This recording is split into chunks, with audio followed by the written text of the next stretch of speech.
In 1940, you are standing in a desert that feels like an open oven. The air is so hot it burns your throat. There is no glass skyline, no neon, no luxury, no shade. Only sand, salt, and a thin ribbon of water crawling through the dunes. In front of you is a settlement that barely qualifies as a town. Mud brick homes, a few wooden boats, a market with more flies than food. Maybe 20,000 people if you count everyone who hasn't already fled. Children don't always survive childhood. Adults don't always survive the season. And the worst part is this. The one industry that kept this place alive has just died.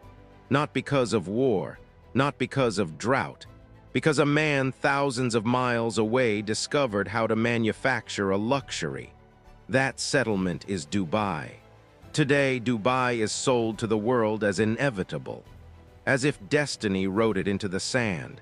A city of impossible towers, a playground for millionaires, a global hub where private jets land like taxis, a place where police cars look like supercars and malls contain ski slopes.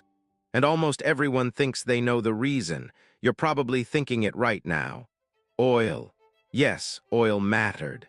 But here's the twist that makes Dubai one of the strangest success stories of the modern era. In Dubai today, oil is a tiny slice of the economy. The money isn't mainly flowing from underground. So where is it coming from? How did a starving creek settlement become one of the most recognizable cities on Earth? And why does its rise feel less like normal development, and more like a sequence of high-stakes gambles that somehow all worked? This is not a story about a resource. It's a story about trauma, about strategy, about obsession with being the middle of everything. It's about a city that learned the hard way that if trade stops, you die. This is how Dubai turned desperation into power. Before the towers, before the islands, before the luxury, Dubai was built on one fragile miracle: pearls. In the early 1900s, the Gulf wasn't famous for skyscrapers. It was famous for divers. The men who dove for pearls were not adventurers, they were workers. They did not chase romance, they chased survival. Imagine being one of them. You stand on a wooden dhow as the sun rises. There is no oxygen tank, no wetsuit, no safety line. You put a crude clip on your nose, you wrap leather around your fingers, you tie a stone to your leg, and then you drop. The sea squeezes your chest. Pressure pushes into your skull. Your lungs scream. You reach the bottom, scraping through sand and coral for oysters, stuffing them into a bag. You are thinking about two things, air and sharks. Then the rope yanks you back up. You do this again and again and again. 50 dives in a day. And if your body fails, the sea keeps you. But the payoff was enormous. Gulf pearls were the luxury symbol of their era. They glittered in the salons of Europe, on the necks of American elites, in the vaults of royal families. The pearl trade was not just commerce, it was status. Dubai became a trading center for those pearls, not because it was powerful, because it was positioned. Boats came in, merchants bargained. Wealth moved through a dusty creek like blood through an artery. For a time, that was enough. Not comfort, not security, but enough to keep the town alive. Then the world changed in the cruelest way, not with an explosion, with an invention. In Japan, an entrepreneur named Kikichi Mikimoto perfected cultured pearls. A pearl manufactured by irritating an oyster on purpose. The result was devastatingly simple. A luxury good that used to be rare became mass-produced.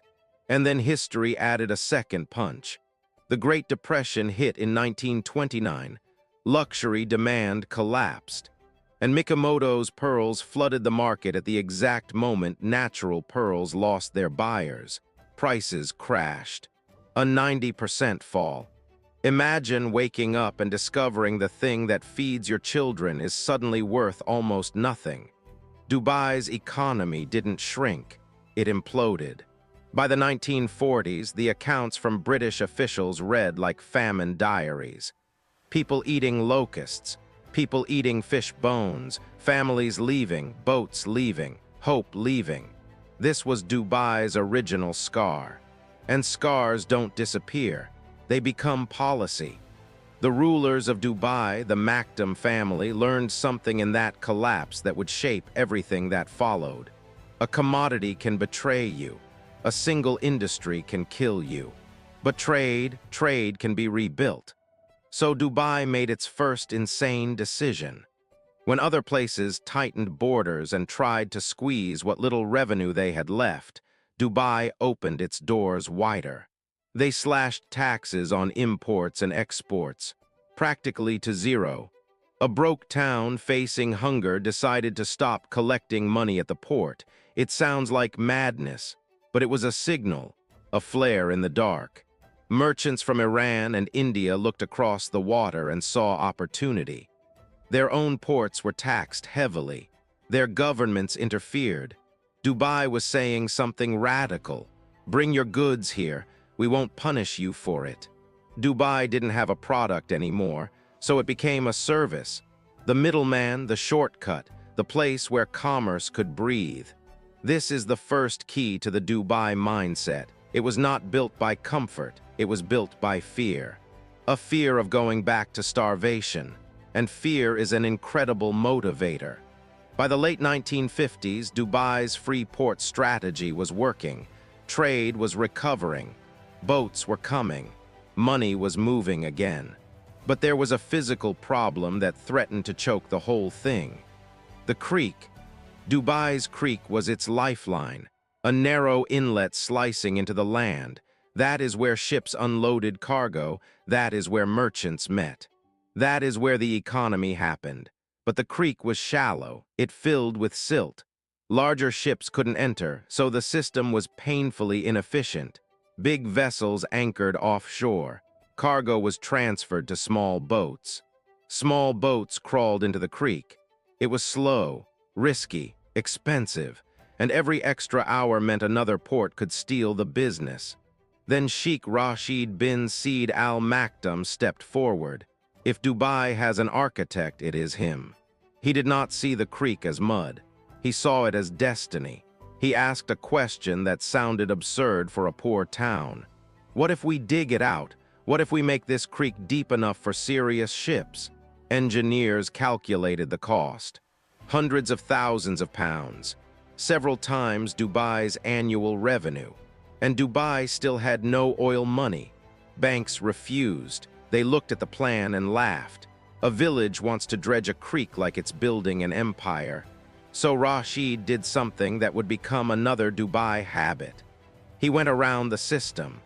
He borrowed money personally from Kuwait's ruler, using relationships instead of institutions. It was political finance. A loan based on trust between leaders. If it failed, Dubai would drown in debt. A geopolitical foreclosure. But Rashid was betting on one thing. If you build capacity, the world will use it. The dredging began. Machines tore through mud. Tons of silt pulled from the waterway.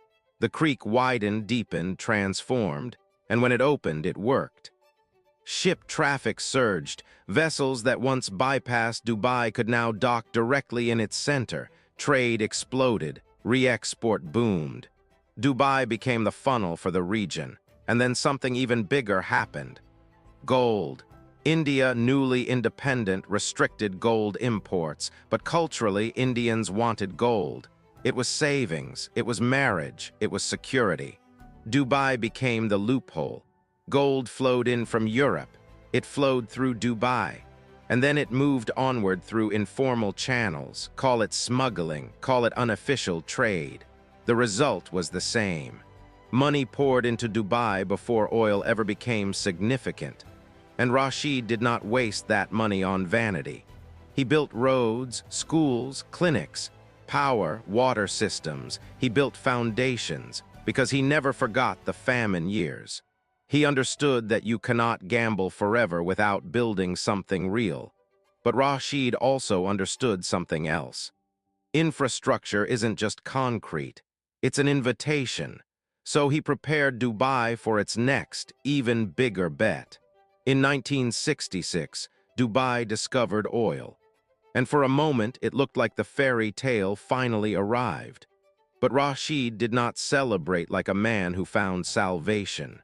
He reacted like a man who found a temporary oxygen tank. Dubai's oil reserves were small compared to Abu Dhabi. Dubai was not sitting on an endless ocean of crude. The timer was still ticking. So Rashid looked past oil and asked a terrifying question. What happens when the wells decline? What will Dubai sell then? The answer was not to build more wells. It was to build a machine that could survive without them. And that machine would be logistics. In the late 1970s, Rashid announced a project so large it sounded like a joke. A port, not just any port, the largest man-made harbor on Earth. And he chose to build it far outside the city, 35 kilometers away, in empty desert. People called it madness, Rashid's folly. Why build a giant port where there's nothing? Why not expand the existing port by the creek?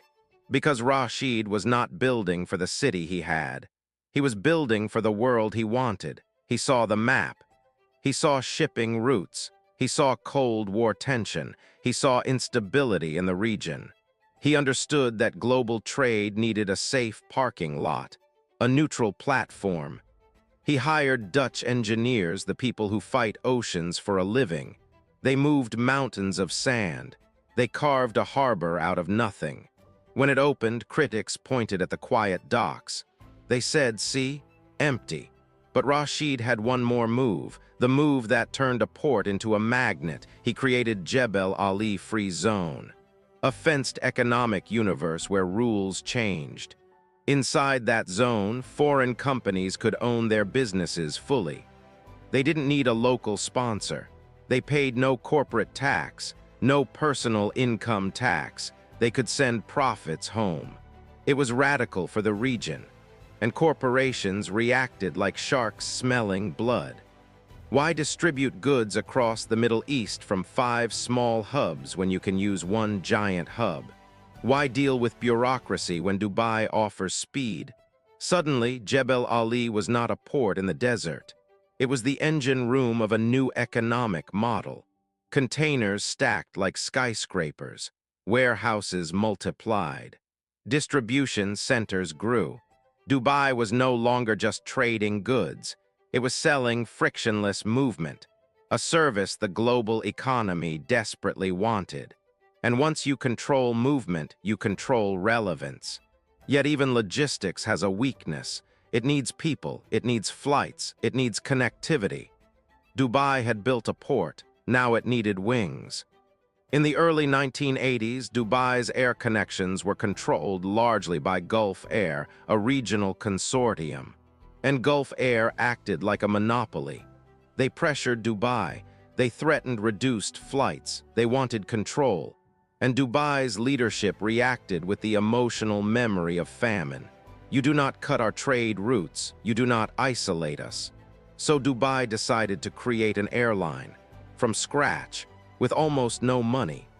Sheikh Mohammed bin Rashid, then a young leader, brought in an aviation expert and handed him $10 million. In airline terms, that's not a budget.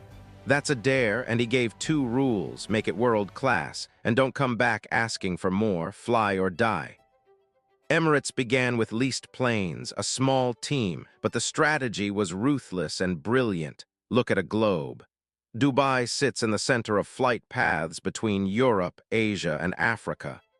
Millions of people live within a few hours, billions within 8. Dubai didn't need to be the destination. It could be the stopover, the switchboard of global travel, and Emirates added a psychological weapon: luxury. While other airlines competed on cutting costs, Emirates competed on being the best experience. Entertainment screens, better service, brand obsession. A long flight is suffering.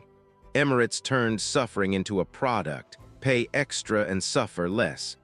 The result was the hub model. People from New York to Bangalore, from Hamburg to Bangkok.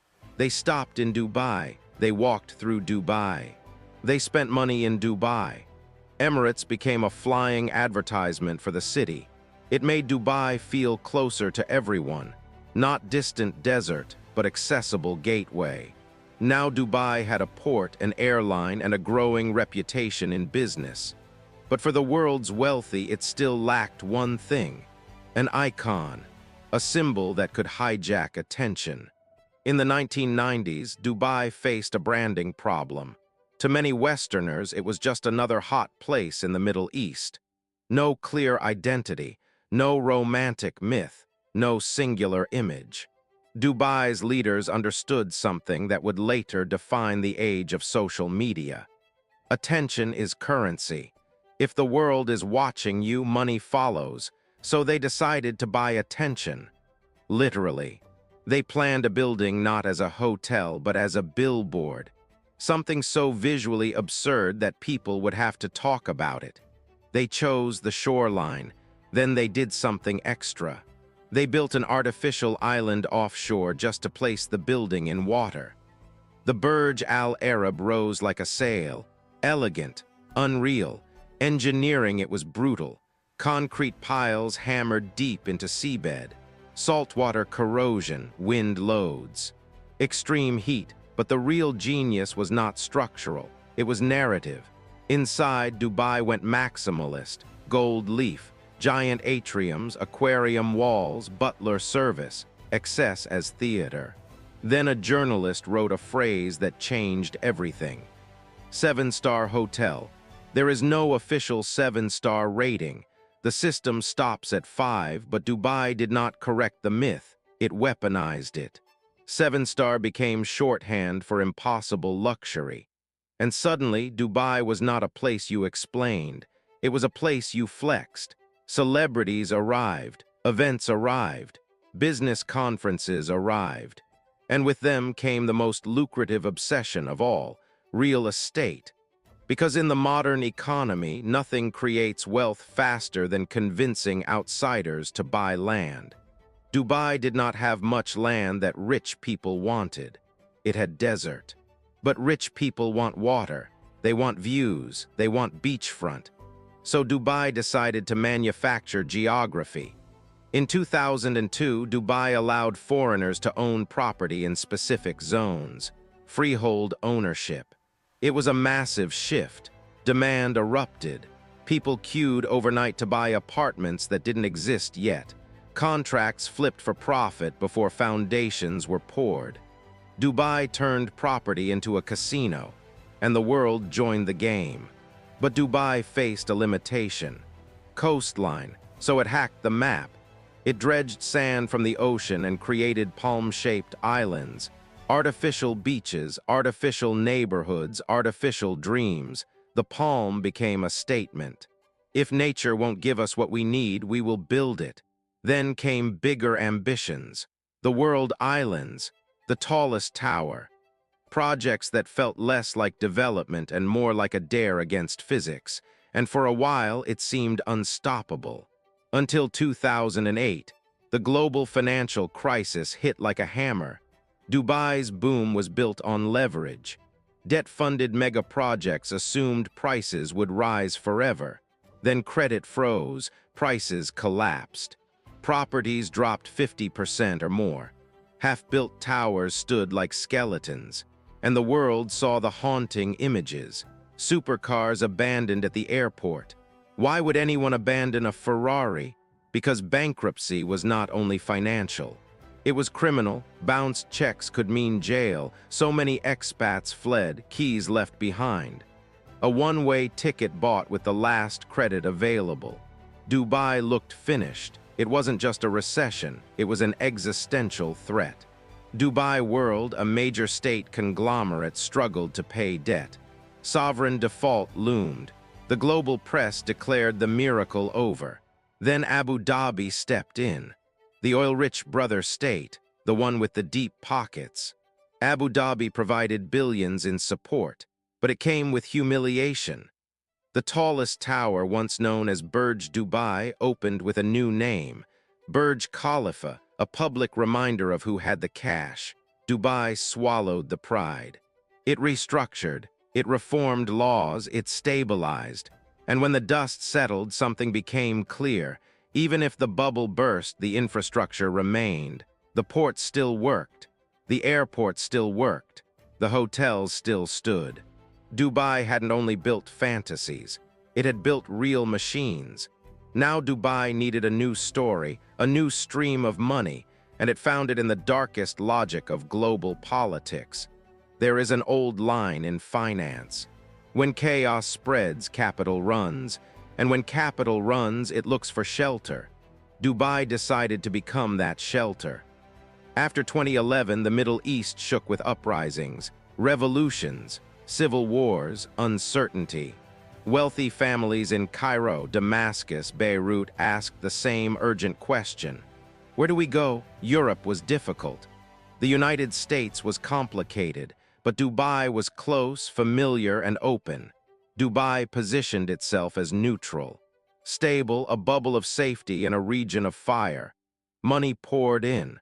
Not investment money chasing returns, escape money chasing security, and this pattern repeated. In Lebanon's collapse, in Pakistan's instability, in every currency crisis and political panic.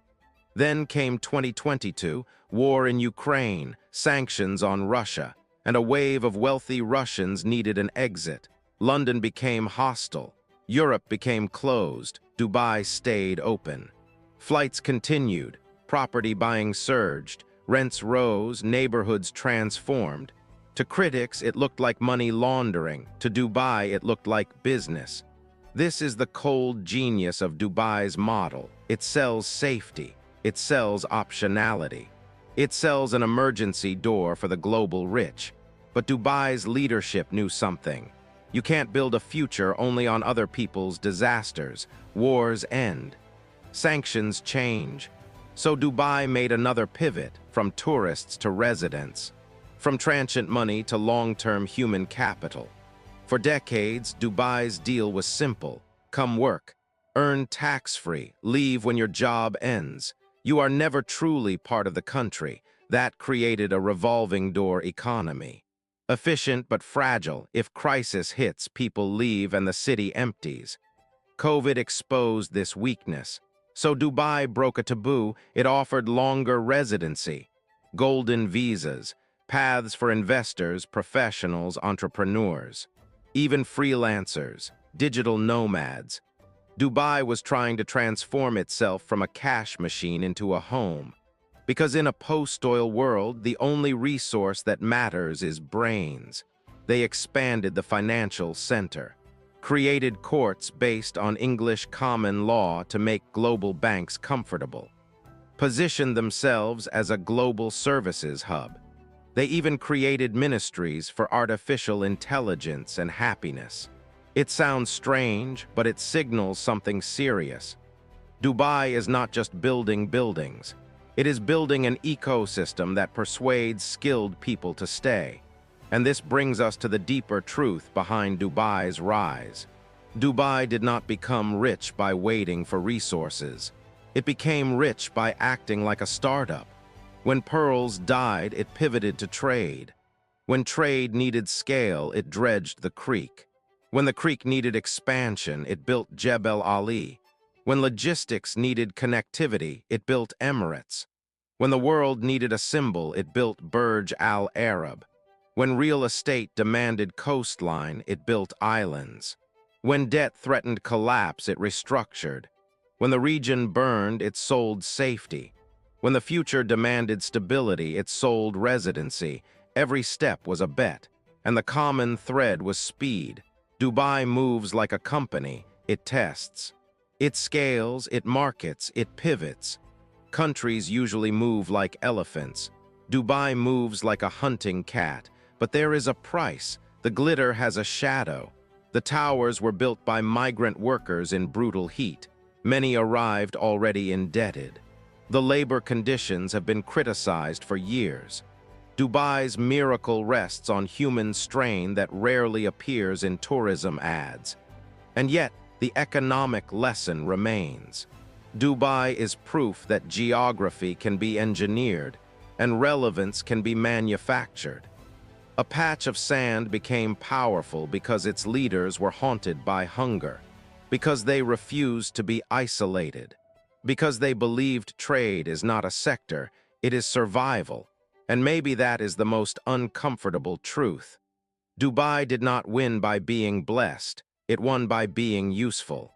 It made itself the shortcut for ships, the crossroads for flights, the vault for anxious wealth, and the stage for global attention. The city understood a law of capitalism. Value does not only come from what you produce. It also comes from what you connect. If you connect the right flows of money, goods, and people, you can become indispensable even without factories, farms, or mines. That is why Dubai feels like a paradox. It is a city that imports almost everything, including most of its people, yet exports influence. It sells speed, permission, and simplicity. But a system built on speed must keep running. If global trade slows, if air travel shrinks, if talent chooses different hubs, Dubai must reinvent again.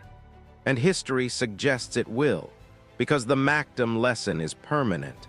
When the sea stopped paying, they did not mourn. They pivoted. When the world mocked their port, they built a free zone. When the crash exposed weakness, they turned fear into demand. They do not treat change as tragedy. They treat it as an opening. Fast, so here is the final question. The world is moving away from fossil fuels. Climate pressures are rising. Global politics are getting messier, not calmer. Can Dubai survive the next 50 years? Can it keep selling safety, speed, and status when the future may punish deserts and reward sustainability? Or will the sand eventually reclaim the city, the way it reclaims everything that stops fighting? Dubai was born from a creek and a famine. It became a symbol through audacity. And it remains, even now, a reminder that in the modern world, the richest place is not always where resources are found. Sometimes, the richest place is where the world is forced to pass through.